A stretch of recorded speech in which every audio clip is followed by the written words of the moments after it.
What's going on, ladies and gentlemen? It's Daniel, and welcome back to another video. Today, I am going to be doing my 2021 NASCAR schedule predictions for you guys today. Let's go ahead and just jump straight into it. So, we have a few changes that we already know that are coming into the 2021 NASCAR schedule. The first one is that the Daytona Speed Weeks is being cut into Daytona Speed Week. Due to the Super Bowl happening the week before the Daytona 500 this year, happening on February 7th, and NASCAR having the Daytona 500 on February 14th in 2021, NASCAR has decided to make it, instead of Speed Weeks, Speed Week. Also, Nashville will be having their first ever Cup race on the National Super Speedway, as Dover will lose one of their races because Dover is converting that race over to National Super Speedway. And we also do know that Phoenix International Speedway will be the championship weekend once again as well. Let's go ahead and just jump straight into it. So the first we're going to talk about is Daytona Speed Week and how that is going to work. So to start off, on the Tuesday night, the Daytona Road Course will kick off with the Busch Clash. We're probably going to see a pretty awesome race there for the Busch Clash. I think we're going to have an exciting race. While I don't think the race is going to be as good as the last ever Daytona Road Course, I think the Busch Clash is still going to be very excellent. Right after that, on that Thursday evening, we will have the Daytona Duels. While qualifying will take place the day after the Busch Clash, we will see, I think, some pretty excellent racing as drivers try to make their way in to the Daytona 500. I think you'll see some sandbagging, of course, some drivers not putting as much effort into it, but I still think the Daytona Duels will put on a great show. And then that Sunday, we're going to be going to run the Daytona 500, the Great American Race. Should be exciting, depending on the capacity for that race. Right after Daytona 500, we will have the West Coast Swing. NASCAR this past year in 2020 decided to change the West Coast Swing from having Atlanta's race number 2 to have the West Coast Swing right after Daytona. That will be the same thing we are going to see this year. So to start off, the week after Daytona 500, we are going to be headed out to Las Vegas International Speedway. Followed by, we're going to go to Auto Club International Speedway.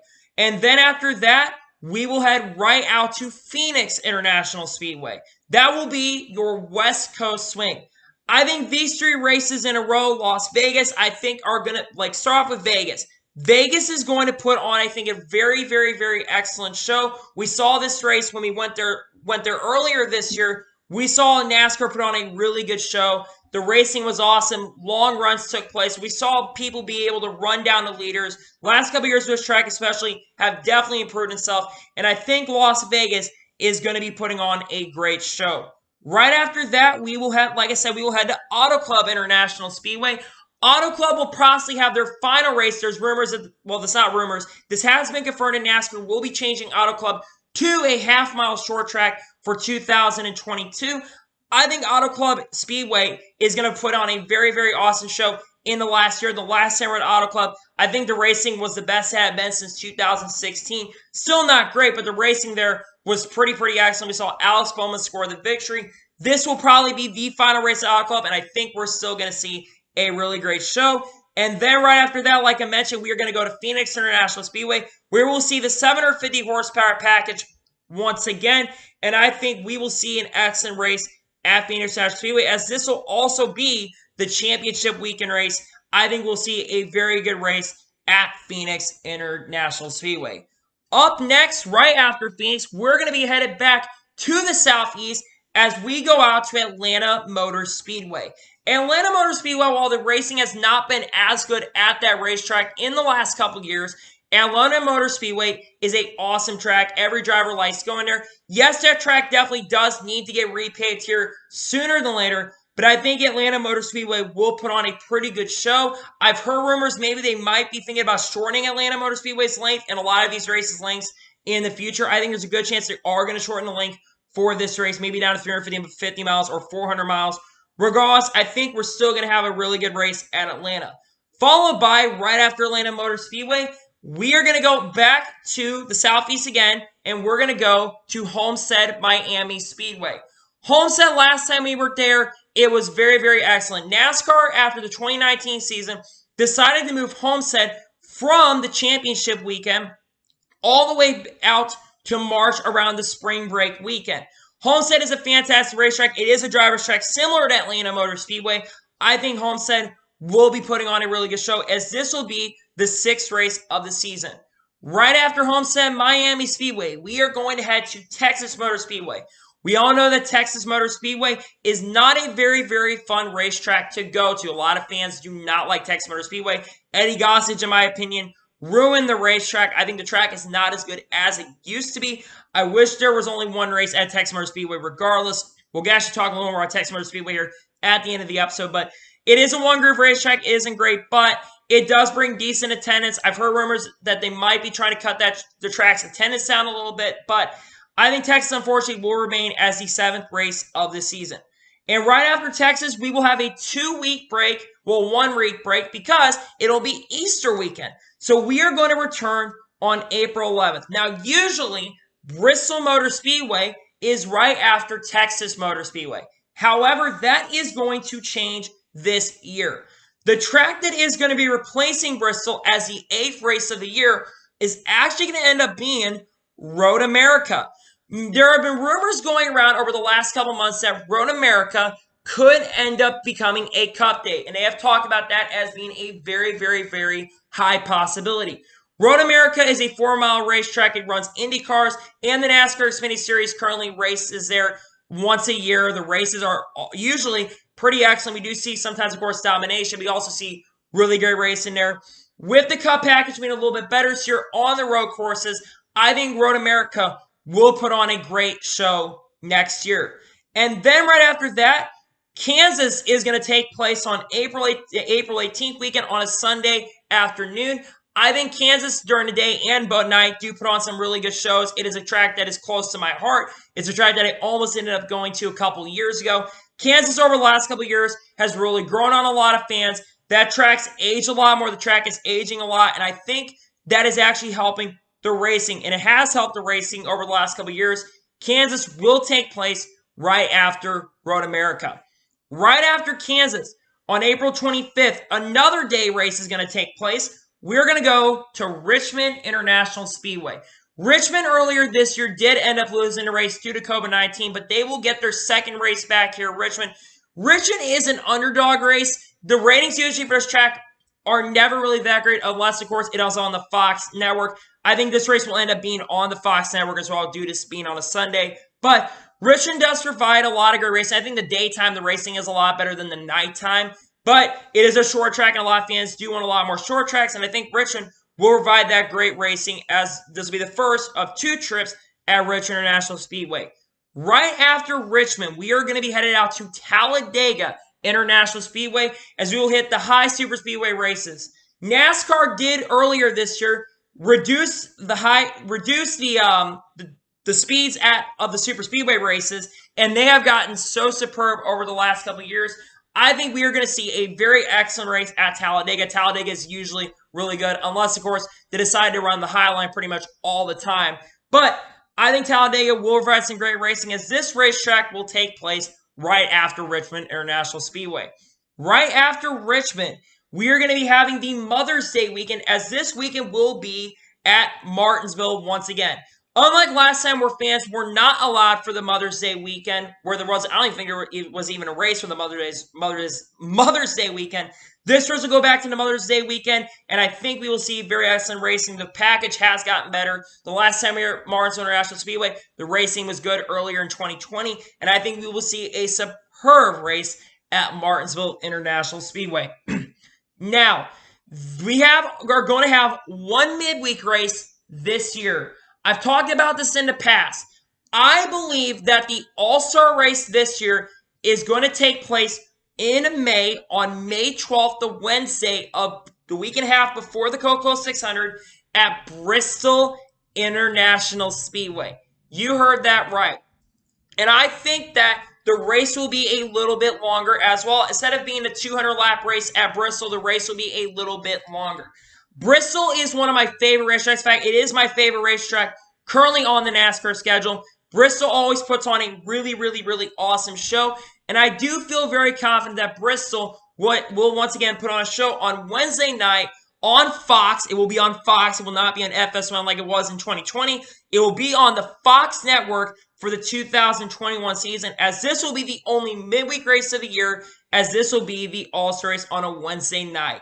I think that is going to be very fun to watch. Right after Bristol, we will have the Memorial Day weekend race, the traditional race of the Coca-Cola 600 on May 23rd, on the same weekend of the Indianapolis 500. Monaco is not going to be happening this year on Memorial Day weekend.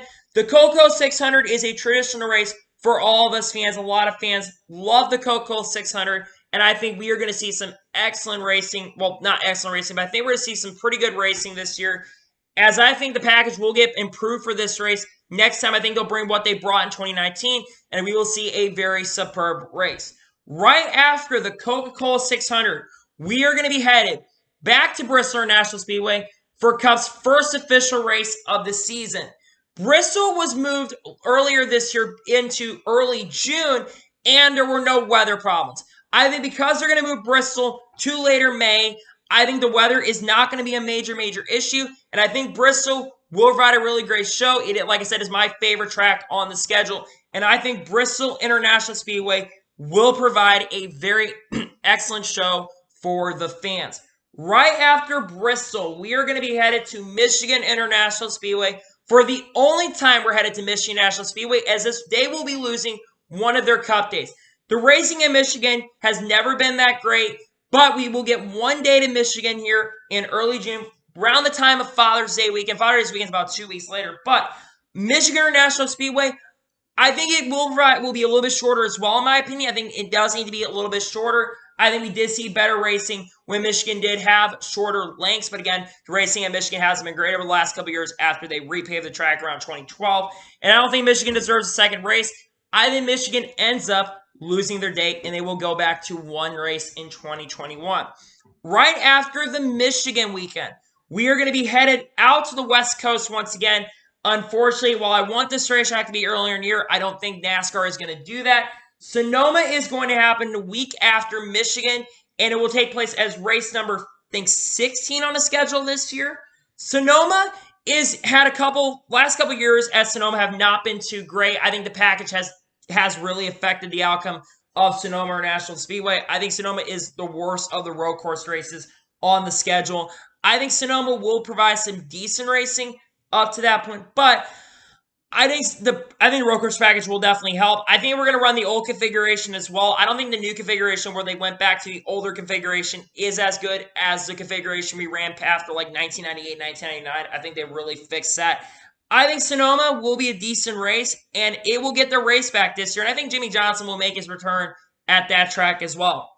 Right after Sonoma, we are going to be headed out to Nashville Superspeedway on June 20th. This has been announced as the weekend where Nashville is going to take place, as this will be replacing one of the Dover races.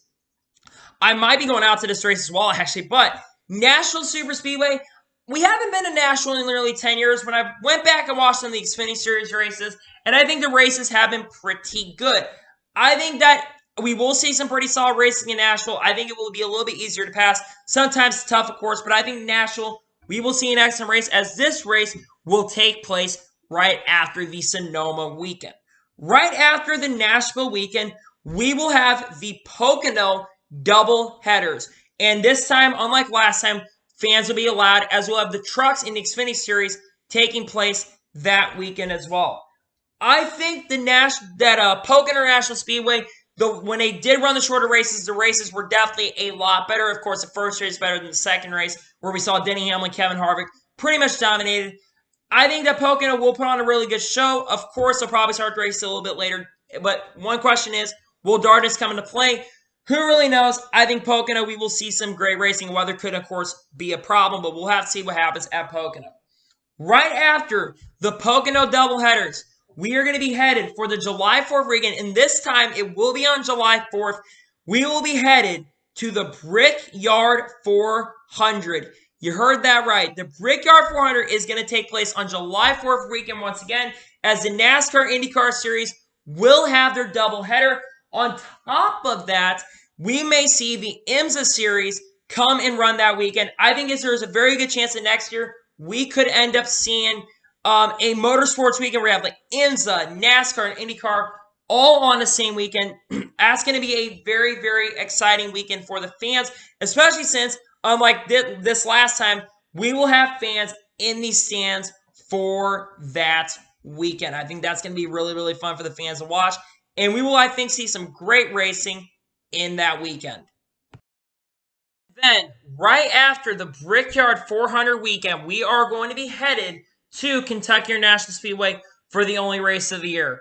Kentucky, in my opinion, is not as good of a race track as it really was at the beginning. Honestly, Kentucky really has never had great racing. The finishes the last years have been really good, but I think Kentucky, like Auto Club, needs to convert into a half-mile track, in my opinion. But Kentucky will take place right after the Brickyard 400 weekend, as we will head to Kentucky for a night race. Yay, single file racing. You'll love it. Right after Kentucky, we are going to be headed to New Hampshire International Speedway, as this will be the final race before the 2-week break due to the Olympics taking place. New Hampshire International Speedway, I think, has provided some pretty excellent races over the last couple of years. We've seen, of course, someone dominate, but the last years we've seen some solid racing. Brad Keselowski pretty much dominated the last time we were there, and I think there's a good chance Brad Keselowski could do it again next year, as he'll go for his third or fourth win. But New Hampshire National Speedway, I think, will provide some really excellent racing for the fans. As I just mentioned right there, we will have 2 weeks where we will not have racing due to the Olympics in 2021, getting postponed from 2020 to 2021 due to the COVID pandemic. In Tokyo, they've moved it to 2021, and we will see some pretty good stuff happen in the Olympics next year. We will return on the August 7th weekend right after that the Olympics conclude, and we are going to be headed to Worldwide Technology Raceway. Now, there have been rumors going around the Chicagoland International Speedway could probably not have a race next year. There's been this rumor since 2019 that might be the last race they ever have in 2019. They were supposed to have a race in 2020, but because of the COVID-19 pandemic, that did not happen. They had a meeting with the Joliet Commission plan, and it looks like Worldwide Technology Raceway could become the Illinois race, as Worldwide Technology Raceway will replace the race at Chicagoland International Speedway. And anyway, the races at Worldwide Technology Racing are pretty good, and they bring more crowds than Chicagoland anyways. Chicagoland does have great racing, but Worldwide Technology Raceway, the crowds always fill up. You look at the IndyCar races, they always fill up. So there's no excuse. If NASCAR does end up going to Worldwide Technology, and I think they are going to end up next year, I think we are going to see some fun racing. And I think the fans of St. Louis have been begging for a Cup race for 10 years. I've been waiting 10 years. I think we're finally going to get that Cup date in 2021. Right after we had a Worldwide Technology Raceway, we are going to be going to a road course race at Watkins Glen International Speedway. Watkins Glen, the last couple of years, was kind of ruined due to the package in 2018 and 2019. And unfortunately, they did not have a race in 2020 as it was affected by the COVID-19 pandemic. But I think Watkins Glen will be back on the schedule in 2021. A lot of fans really wanted it back on the schedule, as Watkins Glen is my favorite road course on the schedule. It's a technical track. You have to be really good at road courses, like Chase Elliott is. You have to be really good at the road courses. And I think we will see some very strong racing at Watkins Glen. I cannot talk. We will see some very strong racing at Watkins Glen International Speedway.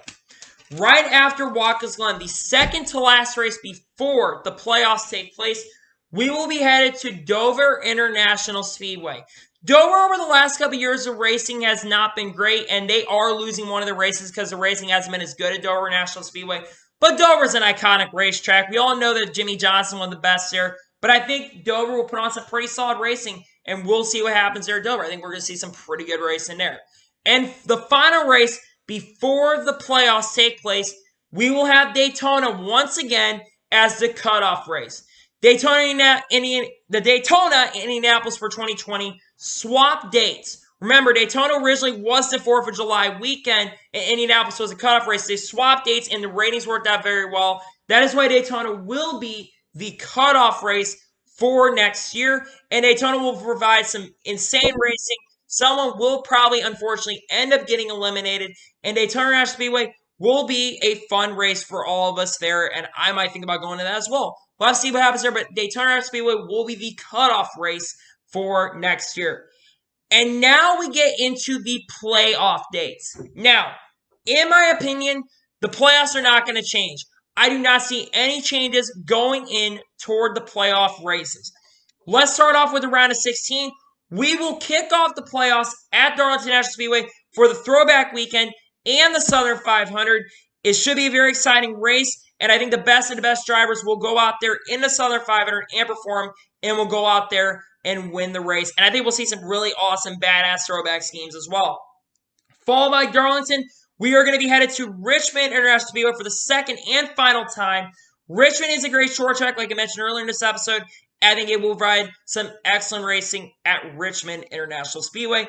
And then followed by that, as the first cutoff race of the playoffs, the round of 16 race, we will have Bristol. Bristol will provide a great show. And I think the night race at Bristol is a lot better than the summer race at Bristol, as that race is more remembered than the spring race at Bristol. I think this one will be better than the summer race, but we'll have to see what happens there. And then we get into the round of 12 races. We will start off at Las Vegas. We'll have the Vegas start the round of 12 where everyone can gamble to go out there and win. Las Vegas will be a track for the fans to watch and fans to remember as we kick off the round of 12 in the playoffs, followed by Talladega once again for the second time this season. Talladega, one of my favorite racetracks. We will see some excellent racing as drivers try to clinch their way into the next round of the playoffs of the round of 8. We will see what happens there next year. And finally, the Charlotte Roval will be the final race of the round of 12. The Charlotte Roval, not the regular Charlotte track. The Charlotte Roval provides some really, really excellent racing. We've seen some great racing over the last couple of years, Chaos. And I still think in 2021, in its fourth race there, drivers are still going to have a hard time. They're still going to be struggling to figure out how the track goes. And I think NASCAR will see one of the best races of the NASCAR playoffs. And then we kick off the round of 8. To kick off the round of 8, we will be at Kansas International Speedway for the second time, as we will see probably the best mile-and-a-half track on the schedule, put on the best mile-and-a-half show on the schedule. Followed by, unfortunately, Texas International Speedway.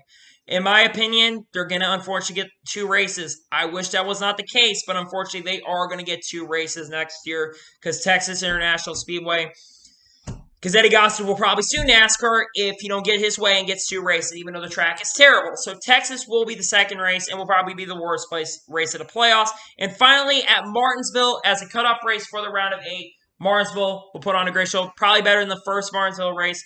The second one has a lot more memorable moments. The grandfather clock drivers will be going out to search for, and Martinsville will be the final race of the round of 8. In the final race to conclude the NASCAR 2021 Cup Series schedule, we will be at Phoenix International Speedway for the final race, as that weekend will be exciting as we crown champions for the Truck Series, the Xfinity Series, and the NASCAR Cup Series Championship as well. We will find that out here in 2021 as we will find out who is the best at the end of the 2021 season. So, those are my 2021 NASCAR Cup Series schedule predictions. Thank you guys for watching today's video. Please like and subscribe to the channel, turn notifications so you can be notified when a video does go live on my channel. Follow me on Twitter, Facebook, and Instagram. Link description below for that. And comment your thoughts on today's video. Do you think my schedule is crazy or not? Let me know in the comments below. Make sure you do like these videos so my video can end up being more in the recommended tab so you guys get to see more awesome content like this on my channel. Anyway, like I said, I want to thank you guys for watching today's video, and I'll see you guys next time. Take care, everybody.